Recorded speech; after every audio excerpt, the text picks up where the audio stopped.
Muito bem, eu me encontro no Sindicato Metalúrgico Guarulhos Região com o professor Clay Lopes. Ele é professor de oratória e ele, neste momento, está dando um curso de oratória para os diretores do sindicato. Há mais de 30 anos ele atua nesse setor. Clay, oratória e discurso são a mesma coisa? O que é oratória? Oratória é a arte de falar em público, né? Independentemente se é um discurso, se é uma apresentação de um produto, um TCC, a arte de saber organizar as ideias, né? E apresentar bem as suas ideias, através da comunicação verbal. Agora, antes de falar bem, a pessoa precisa aprender a pensar bem, ou não tem relação uma coisa com outra?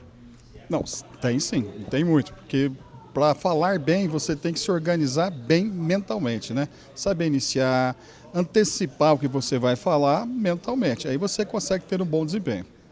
Por exemplo, aqui o pessoal faz assembleias em fábrica de 4 empregados, de 1.500 empregados, em fábricas onde o nível salarial é baixo, o nível de escolaridade é baixo, em outras onde já há um grau de escolaridade mais alto, um nível salarial mais alto.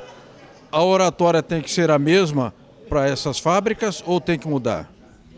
Não, ela tem que mudar, né? Você tem que falar de acordo com o público. Um dos grandes segredos, ou melhor, uma das grandes qualidades de um orador é a empatia. Isto é, a capacidade de se colocar no lugar do seu público, levando a linguagem adequada e também os exemplos para aquele tipo de público. E o que você está ensinando para a Raquel, para a Márcia, para o Célio, para o Robson, para o Lucas, para o Pereira, que já é mais experiente? O que você está especificamente ensinando para esse pessoal? Bom, eu estou ensinando retórica, como organizar a fala, né? Início, meio e fim. Estou ensinando as qualidades que o orador precisa ter. O orador tem que ter empatia, tem que ser expressivo, tem que ser objetivo, tem que ser conciso. Então, todas as qualidades necessárias que um bom comunicador precisa, ou melhor, tem, para poder apresentar as suas ideias ao público. É isso que eu estou fazendo. O Brasil é um país prolixo, todo mundo quer ser deputado baiano, fazer discurso longo.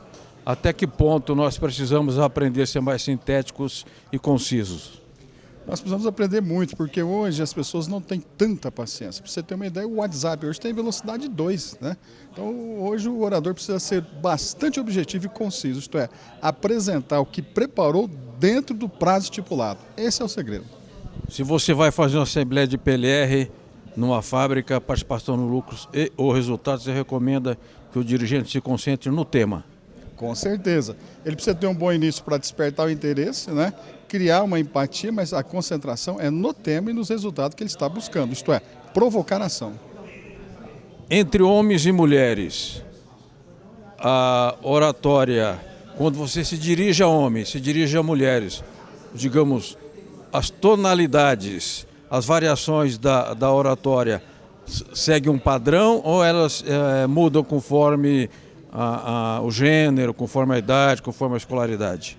Ela muda não muito. A expressão, né, o tom tem que estar mais relacionado com o conteúdo que vai ser apresentado. Isso é o correto. Claro que dependendo da plateia você diminui, abranda um pouco mais o tom de voz, é um pouco mais suave. Mas o que mais interessa é passar a ideia com expressividade.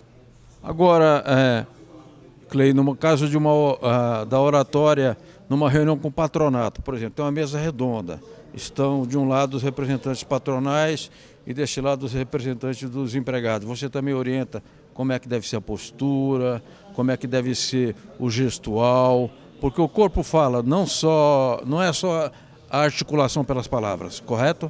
Correto. Comunicação é um universo enorme, vasto, não é só a palavra, não é só o tom de voz. É a construção, é a postura física, são os movimentos, os gestos, tudo isso tem que estar de acordo com a ideia. Oriento sim. Agora, as pessoas às vezes têm, dirigente mesmo, né? São trabalhadores, não têm um grau cultural ou educacional muito elevado. Isso prejudica ou tem uma certa vocação para a oratória? Existem aqueles que têm vocação sim, mesmo não tendo talvez assim um bom conhecimento, ou melhor, um bom português, talvez não teve uma escolaridade que pudesse orientá-lo melhor, mas ele tem a vocação, ele consegue passar as ideias. Existem pessoas que são bem, entre aspas, né, formadas, letradas, no entanto não conseguem passar. A técnica, ela tem que ser aplicada, essa é a diferença. Nós estamos em época de eleições de segundo turno.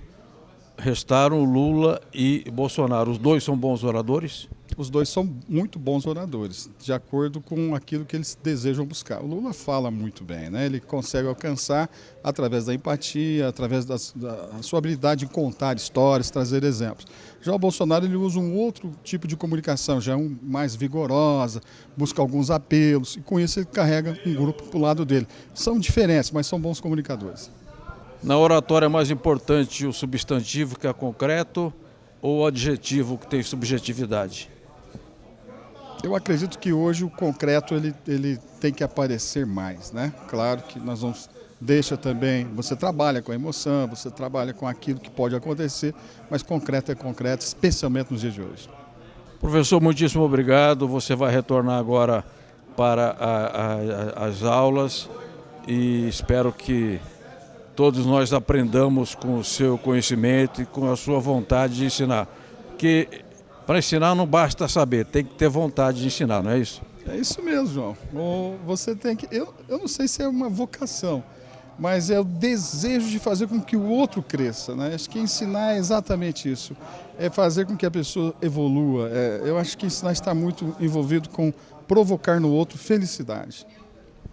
Clei Lopes, muitíssimo obrigado. Um abraço a todos e a todas.